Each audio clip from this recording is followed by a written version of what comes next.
Hello दोस्तों, कैसे हो आप लोग। आज की सारी स्टोरीज़ हमें हमारे सब्सक्राइबर्स भाई ने भेजी है, तो उम्मीद करता हूँ कि आपको ये स्टोरीज़ पसंद आएगी। तो ईयरफोन्स लगा लीजिए और आंखें बंद करके मेरी स्टोरीज़ को इमेजिन कीजिए। मेरा नाम अंकित है और मेरी गर्लफ्रेंड का नाम सुष्मिता।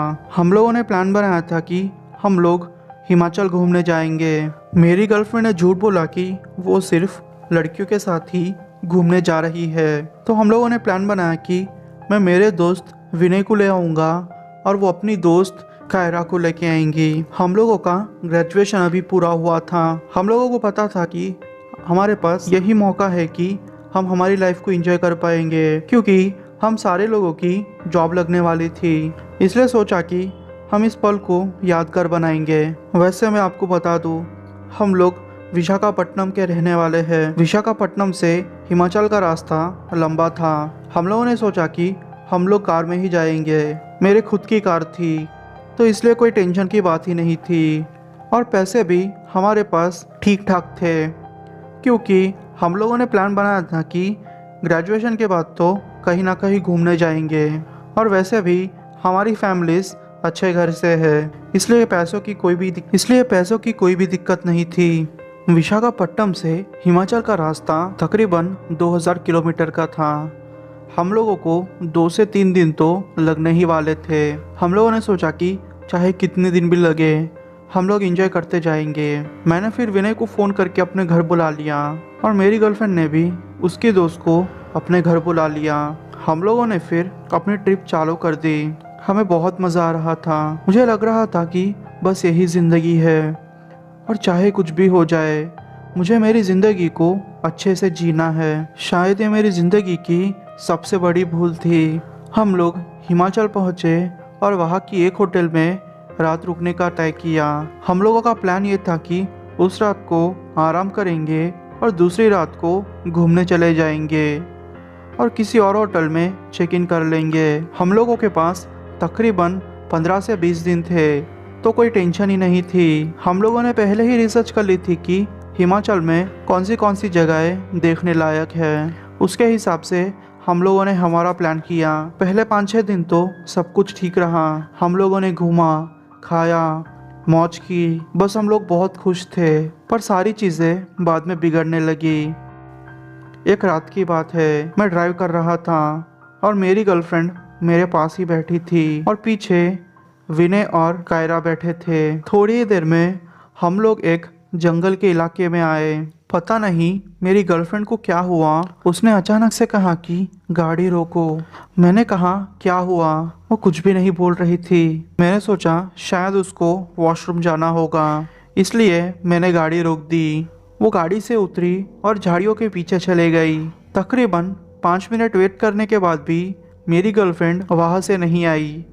मुझे उसकी चिंता हो रही थी, इसलिए मैंने कायरा को कहा कि कायरा जाओ और देखो कि आखिर चक्कर क्या है। कायरा गई और थोड़ी ही देर में उसके चिल्लाने की आवाज़ आई। मैं और विनय दौड़ते दौड़ते वहाँ गए तो देखा कि मेरी गर्लफ्रेंड बेहोश पड़ी है और उसके नाक से खून निकल रहा था। मैं टेंशन में आ गया। उसकी सांसें अभी चालू है। फिर मेरे जान में जान आई। मैंने फिर उसके मुंह पे पानी छिड़का और थोड़ी ही देर में वो होश में आ गई। मैं बहुत खुश था। फिर हम लोगों ने एक होटल में चेक इन किया और वहीं पे सो गए।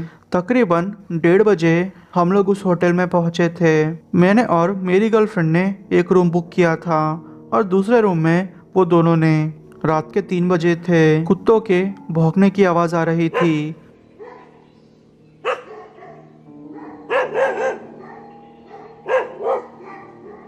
क्योंकि जिस होटल में हम रुके हुए थे वो कॉटेज टाइप जैसी थी और वो शहर से थोड़ा दूर भी थी। मेरी आँख खुली तो मैंने देखा कि मेरी गर्लफ्रेंड मेरे पास नहीं है। मुझे थोड़ी चिंता हुई। मैं उठकर बाथरूम चेक किया, पर बाथरूम में भी कोई भी नहीं था।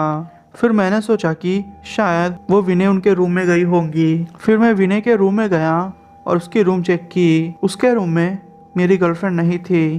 मैंने फिर दोनों को कहा कि मेरी गर्लफ्रेंड गायब है। वो लोगों ने कहा कि भाई तू चिंता मत कर, कुछ भी हो जाए हम उसे ढूंढ के ही रहेंगे। फिर मैं उसे ढूंढने के लिए दूसरी तरफ गया और मेरे दोस्त उसे होटल में ही यहाँ वहाँ ढूंढ रहे थे। फिर मैं होटल के बाहर निकला और देखा कि मेरी गर्लफ्रेंड एक बेंच के ऊपर दूसरी तरफ मुंह किए बैठी हुई है। मुझे कुछ भी समझ में नहीं आ रहा था। जब मैंने उसके कंधे पे हाथ रखा तो वो जोर से चिल्लाई और वही बेहोश हो गई। मैंने ज़्यादा सीरियस नहीं लिया। मैंने सोचा कि ये पक्का इतनी दिन ट्रिप की है उसका ही असर होगा, उसकी तबीयत खराब होगी, शायद मेरी ये गलती थी। मैंने उसे डॉक्टर को भी दिखाया तो डॉक्टर ने कहा कि कोई भी चिंता करने की ज़रूरत नहीं है। फिर 2 दिन अच्छे से घूमने के बाद एक रात आई जो शायद मैं मेरी ज़िंदगी में कभी नहीं भूल सकता। रात के 2:30 बज चुके थे। मैं मेरी गर्लफ्रेंड के पास ही सोया हुआ था। वो अचानक से ज़ोर ज़ोर से सांसें ले रही थी और कुछ खुसफुसा रही थी।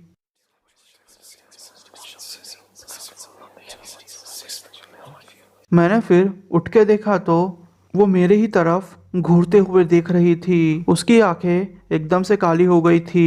वो जोर जोर से चिल्ला रही थी और पता नहीं पहाड़ी भाषा में मुझे क्या कह रही थी। वैसे मैं आपको बता दूं, मुझे पहाड़ी भाषा आती थी। मैं बहुत डर चुका था। मैंने कॉटेज वालों को बुलाया। उन्होंने कहा कि ये चुड़ैल का चक्कर है। मुझे उनकी बातों पे विश्वास नहीं हुआ। मैंने फिर विनय उनको उठाया और मेरी गर्लफ्रेंड को लेके कार में बिठा के हम लोग हॉस्पिटल की तरफ जाने लगे। हम लोग जैसे ही थोड़ा आगे बढ़ते हमारी गाड़ी बंद हो जाती। फिर पैदल पैदल ही उसको लेके पास ही के ही हॉस्पिटल में जाने लगे। कॉटेज वाले ने कहा था कि यहाँ से आधा किलोमीटर दूर एक गाँव है, वहाँ पे हमें डॉक्टर मिल जाएंगे। हम लोग फिर पैदल ही जा रहे थे। हम लोगों को पीछे से किसी औरत के हंसने की आवाज़ आ रही थी।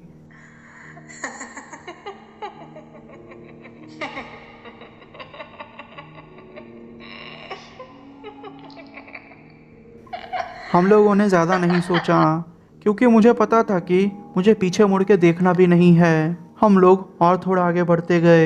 फिर हम लोगों को किसी औरत के घुंघरू की आवाज़ सुनाई दी।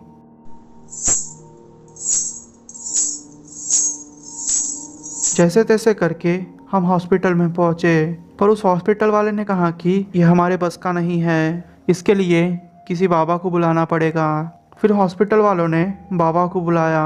मेरी गर्लफ्रेंड का झाड़ फूक किया गया, तब जाके वो ठीक हो पाई। बाबा ने कहा कि जब ये लड़की जिस जगह पे वो वॉशरूम के लिए बैठी थी वो जगह किसी चुड़ैल की थी। उस चुड़ैल को इसकी हरकत पसंद नहीं आई, इसलिए उसने सोचा कि वो उसे अपने साथ ही ले जाएगी। पर अच्छा हुआ तुम लोगों ने उसे मेरे पास लाया और वो ठीक हो गई। ये तावीज़ लो और इसे पहना देना, और इस तावीज़ को कभी मत उतारना, और गलती से भी उस रास्ते से फिर मत गुजरना। ये घटना मेरे दादाजी के साथ घटी थी। मैं मैंगलोर का रहने वाला हूँ, जो कि कर्नाटका के एक शहर का नाम है। तो हुआ यूँ कि बात बहुत साल पहले की है। मेरे दादाजी कुछ फंक्शन अटेंड करने के बाद अपने घर की तरफ आ रहे थे। वहाँ के लोगों ने उनको कई बार कहा कि वो रुक जाए और दूसरे दिन चले जाए, पर मेरे दादाजी थोड़े ज़िद्दी थे, इसलिए उन्होंने वो लोगों की बातों पे ज़्यादा ध्यान नहीं दिया और कहा कि वो बस घर जाना चाहते हैं। वो अपने हाथ में टॉर्च लेके घर की तरफ निकल पड़े। तो ऐसा था कि उनको घर जाने के लिए 2 रास्ते थे। एक रास्ता उनको 5 से 6 किलोमीटर का पड़ता और दूसरा रास्ता जंगल से जाता था, जो कि 2 किलोमीटर में ही उनको घर पहुंचा देता था। दिन के समय में मेरे दादाजी बहुत बार उस रास्ते से जा चुके थे, इसलिए उनको कोई डर भी नहीं था। वो ऐसे ही मस्त मगन होके अपने घर की तरफ जा रहे थे। उन्होंने जंगल आधा पार किया होगा कि उनको अचानक से पीछे से किसी औरत के घुंघरू की आवाज़ आने लगी। वो आवाज़ ऐसी थी कि कोई घुंघरू पहन के एकदम से दादाजी के पीछे आता हो और बस खड़ा हो जाता हो। मेरे दादाजी समझ गए थे कि ये चीज़ क्या है। मैं आपको बता दूं कि हम लोग उस चीज़ को मास्ती कहते हैं। मास्ती का मतलब ये है कि एक रूह जो यहाँ से वहाँ भटकती रहती है। दादाजी को पता था कि करना क्या चाहिए, इसलिए उन्होंने अपने सारे कपड़े उतार दिए और उन कपड़ों पे टॉयलेट कर दिया और फिर आगे बढ़ने लगे। दादाजी को एक पेड़ दिखा जो कि पवित्र माना जाता था। उस पेड़ को हम लोग केरडा कहते हैं। पता नहीं आप लोग क्या कहते होगे। उन्होंने उस पेड़ की डाली ली और उस रूह को गालियां देते देते घर तक पहुंचे। फिर उन्होंने ठान लिया कि अब चाहे जो भी हो जाए उस रास्ते से वो फिर कभी नहीं जाएंगे।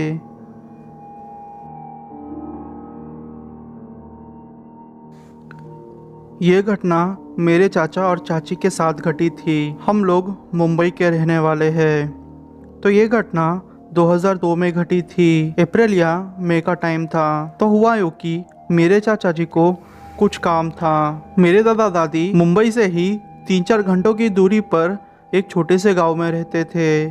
चाचा को भी वही जाना था। तो वो अपने दोस्त को लेके वहाँ पे चले गए। वो शाम में ही घर आने के लिए निकल गए। रास्ते में मेरे चाचा जी का और उनके दोस्त का बुरी तरीके से एक्सीडेंट हो चुका था। चोटें बहुत सीरियस थी। लोकल लोगों ने चाचा जी और उनके दोस्त को गवर्नमेंट हॉस्पिटल में पहुंचाया। फिर चाची को खबर दी। चाची रोते रोते वहां पे पहुंचे। डॉक्टर ने कहा कि उनके पैरों का ऑपरेशन करना पड़ेगा। फिर मेरी चाची भी मान गई। ऑपरेशन सक्सेसफुल रहा था। मेरी चाची चाचा जी के पास जाके बैठ गई थी। चाची भी थक चुकी थी। रोते रोते अब उनको भी थक लग गया था। तो जैसे ही बैठी थोड़ी देर में वो सो गई। रात के तकरीबन 2 बजे थे। चाची को ऐसा महसूस हुआ कि किसी ने उनके कंधे पे हाथ रखा है और उनको बुला रहा है। चाचा जी को भी अब होश आ चुका था। वो लोगों को एक औरत की आवाज़ आई जो कि टाइम पूछ रही थी। मेरे चाचा जी उस औरत को देख के कुछ भी नहीं बोल पाए, बस चुप हो गए। मेरी चाची अपनी आंखें मलते हुए उस औरत को देखने की कोशिश कर रही थी। जब उन्होंने उस औरत को देखा तो उनकी आंखें फटी की फटी रह गई। उन्होंने देखा कि एक औरत जिसका बदन जल चुका है वो उन लोगों को टाइम पूछ रही थी। मेरी चाची भी इतना डर चुकी थी कि उनके मुंह से कोई भी शब्द नहीं निकला।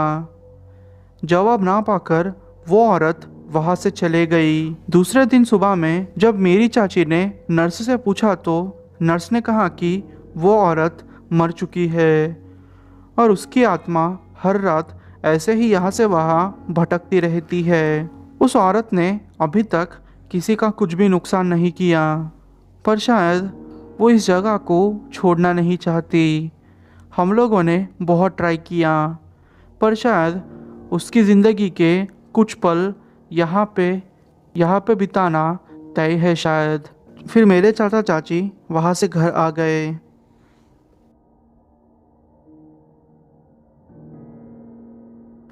मैं वेस्ट बंगाल का रहने वाला हूँ। ये घटना मेरे और मेरे मम्मी के साथ 2015 में घटी थी। तो हुआ यूँ कि हम लोगों को घूमने का बहुत शौक था। हम यहाँ से वहाँ घूमा करते थे। ऐसी कोई भी जगह इंडिया में नहीं होगी कि हम लोगों ने नहीं घूमी होगी। टाइम मिलते ही हम लोग इंडिया की सारी फेमस जगह घुमाया करते थे। पर एक बात तो थी, हम लोगों ने बंगाल को अच्छे से नहीं घूमा था। इसलिए हम लोगों ने डिसाइड किया कि हम लोग अब बंगाल की ही बकखाली नाम की जगह पे जाएंगे।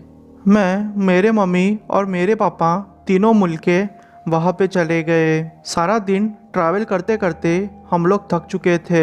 हमारे पैरों ने जवाब दे दिया था, पर जैसे तैसे करके हम लोग उस होटल में पहुँचे। हम लोगों ने होटल बुक नहीं की थी। हम लोगों को लगा कि वैसे भी अभी ऑफ सीज़न चल रही है, इसलिए ज़्यादा भीड़ नहीं होगी। और हम सही भी थे। वो पूरी होटल में 3 या 4 रूम्स ही बुक थी। खाना खाने के बाद हम लोग फिर यहाँ वहाँ घूम आए। रात के तकरीबन 11 बजे हम लोग होटल में पहुँचे। मेरे पापा को नींद बहुत आती है और वो गहरी नींद में सोते हैं, इसलिए वो जैसे ही बेड पे गिरे वो सो गए। मैं और मेरे मम्मी इतना जल्दी नहीं सोते थे। हम लोगों ने थोड़ी बातें की और फिर सोने की कोशिश करने लगे। तकरीबन 15 मिनट के बाद हम लोगों को उस रूम में से एक अलमारी है, उसमें से कुछ आवाज़ें आने लगी। वो आवाज़ें ऐसी थी कि कोई अपने नाखून से खुरेद रहा हो। हम लोगों को थोड़ा डर लगने लगा क्योंकि वो रूम के दरवाजे और खिड़कियाँ सब कुछ टाइटली बंद थी और ऐसा नहीं था कि बाहर से कोई भी आवाज़ आ सकती थी। मेरी इतनी हिम्मत नहीं हो रही थी कि मैं अंदर जाके देखूं, पर क्या करता, मेरे मम्मी को नहीं भेज सकता था। इसलिए जैसे तैसे करके हिम्मत जुटा के मैं उस अलमारी को खोलने चले गया। जब मैंने उस अलमारी को खोला तो उस अलमारी के अंदर कुछ भी नहीं था। वो देख के तो मैं और डर गया, पर सोचा कि शायद हमारा ही भ्रम होगा, इसलिए हम सोने की कोशिश करने लगे। पर इस बार हमने ऐसी आवाज़ सुनी जो शायद हमने पूरी ज़िंदगी में नहीं सुनी थी। वो आवाज़ सुन के इतना डर गए कि हम लोग अब रोने लगे थे। हमें ऐसी आवाज़ आई कि जैसे हमारे बाल कोई काट रहा हो, वो भी हमारे बेड के पास खड़े रहते हुए। आप ही सोचिए, आधी रात में आपको ऐसा लगे कि कोई आपके बाल काट रहा हो और आप उसे देख ना पाए। ये स्टोरी आपको सुनाते वक्त मेरे रोंगटे खड़े हो रहे हैं। हम लोग फिर अचानक से उठ गए। हम लोगों ने पापा को उठा के ये सारी चीज़ें एक्सप्लेन की, पर उन्होंने हमारी बातों पे ज़्यादा ध्यान नहीं दिया और कहा कि शायद कोई बाहर की आवाज़ होगी, और वो फिर से सो गए। हम लोगों को पता है कि हम लोगों ने वो रात कैसे गुजारी, और दूसरे दिन हम लोग घर आ गए। ये दूसरी कहानी। थोड़े दिनों के बाद हम लोग हमारे एक चाचा जी के घर गए और उनको हम जो जो जगह घूमे थे उसके बारे में कहने लगे, क्योंकि चाचा जी की फैमिली ऐसी थी कि उनको भी हमारे जैसा घूमना पसंद था, इसलिए वो भी अच्छे से सुनने लगे। फिर मैंने उनको उस घटना के बारे में कहने की कोशिश की तो उन्होंने कहा उस होटल का नाम और एड्रेस भी अच्छे से दे दिया। शॉक्ड हो चुका था क्योंकि मैंने अब तक उनको उस होटल का नाम नहीं कहा था, ना कि उनको वो एड्रेस। उन्होंने कहा कि उनके साथ भी ऐसी ही कोई घटना घट चुकी है। चाचा जी कहने लगे कि जब वो अपने दोस्तों को लेके उस होटल में गए थे तो उनको भी ऐसा कुछ अनुभव हुआ। वो दोस्तों से बातें कर रहे थे और तकरीबन रात के 12 बज चुके थे, तो वो सिगरेट पीने के लिए उस रूम से बाहर गए। वो सिगरेट पी ही रहे थे कि उनको उनके दोस्त रूपम की आवाज़ आई। वो बोल रहा था कि अंदर आ जाओ, इतनी देर बाहर मत रहो, ये अच्छा नहीं है। बिल्कुल ऐसी ही आवाज़ थी। चाचा जी को कुछ गड़बड़ लगी। उन्होंने फिर रूपम से बोला कि भाई रूपम, तुमने कुछ कहा क्या? तो रूपम ने बोला कि नहीं। फिर मैंने पूछा कि शायद उन्होंने आपसे मजाक किया होगा चाचा जी। फिर चाचा जी ने कहा कि रूपम सीधा लड़का है, वो ऐसी कोई भी हरकतें नहीं करता जिसकी वजह से किसी और को तकलीफ हो। और वो आवाज़ भी इतनी गाढ़ी थी कि वो आज तक उस आवाज़ को नहीं भूल पाए। अच्छा हुआ फिर दूसरे दिन ही वो सारे लोगों ने उस होटल को छोड़ दिया, वरना शायद उनके साथ कुछ भी हो सकता था। मैं बिहार के पटना का रहने वाला हूँ। पढ़ाई करने के लिए मैं दिल्ली के एनसीआर के इलाके में रहता था। मेरी हॉस्टल और कॉलेज वहीं पे थी। तो हुआ यूँ कि मेरा सेमिस्टर ख़त्म हो चुका था और हम लोगों को 2 हफ्तों की छुट्टी दे दी गई थी। तो होता यूँ था कि इस 2 हफ्ते में बहुत सारे स्टूडेंट्स घर चले जाते थे। हम लोगों ने सोचा कि दूसरे दिन घर चले जाएंगे, क्यों ना आज की रात बाहर घूमे। मैं और मेरे बाकी 3 दोस्त थे। हम चारों के बीच 2 बाइक्स थी। शाम के 6 बजे हम लोग फिर वहाँ से निकल गए। हम लोग यहाँ से वहाँ घूम रहे थे। हम लोगों ने खाना खाया। हम लोगों ने मोटी जैकेट्स पहनी रखी थी क्योंकि वो दिसंबर का महीना था और आपको तो पता ही है ठंड भी कड़ाके की रहती है। हम लोगों ने फिर टपरी पे चाय भी पी और सोचा कि अब वैसे भी लेट हो रहा है, इसलिए हमको जल्द से जल्द हॉस्टल पे पहुंचना होगा। हम लोगों ने सोचा कि क्यों ना शॉर्टकट लेते हैं, वैसे भी वो जंगल का रास्ता है, जल्दी पहुंच जाएंगे। तो बात यह है कि वो रास्ता ऐसा था कि वहाँ से मेन रोड जहाँ पे हमारी कॉलेज पड़ती है वहाँ जाने के लिए बीच में आधा किलोमीटर तक का रास्ता होता था जो कि मेन रोड को कनेक्ट करता था। आप नहीं मानोगे, हम लोगों ने जैसे ही 100 या 150 मीटर पार किया होगा कि अचानक से हमें बहुत ठंड लगने लगी। आप कहोगे कि दिसंबर का महीना है इसलिए ठंड लग रही होगी, पर मैं आपको बता दूं यह ठंड कुछ अलग ही थी, जैसे कि 10 या 20 सेल्सियस एकदम से गिर जाए। ऐसी ठंड, हम लोगों को इतनी ठंड लगे कि हम लोग कुछ बोल ही नहीं पाए। फिर जैसे ही हम लोग मेन रोड पे आए, टेम्परेचर एकदम नॉर्मल हो चुका था। वहाँ का तापमान हमें अब ठीक ठाक लग रहा था। मैंने फिर मेरे बाकी दोस्तों से पूछा, तुम लोगों को भी ठंड लगी क्या? तो फिर वो लोगों ने भी हामी भरी। पर जैसे तैसे करके हम हमारे हॉस्टल में आ गए और उस रात कुछ भी बोले बिना सो गए। और दूसरे दिन हम लोग घर चले गए। पहले तो थोड़े दिन सब कुछ ठीक था। मेरे पापा बिजनेस के कुछ काम से बाहर गए हुए थे, मैं और मेरे मम्मी ही दोनों थे। तो एक रात की बात है, मैं अपने कमरे में मोबाइल में गेम खेल रहा था और अचानक ही मैंने मेरे मम्मी की ज़ोर से चिल्लाने की आवाज़ सुनी। मेरी मम्मी ऐसे कुछ चिल्ला रही थी, कौन हो तुम, चले जाओ यहाँ से, मेरा पीछा छोड़ दो। मैं दौड़ते दौड़ते मेरे मम्मी के कमरे में पहुंचा।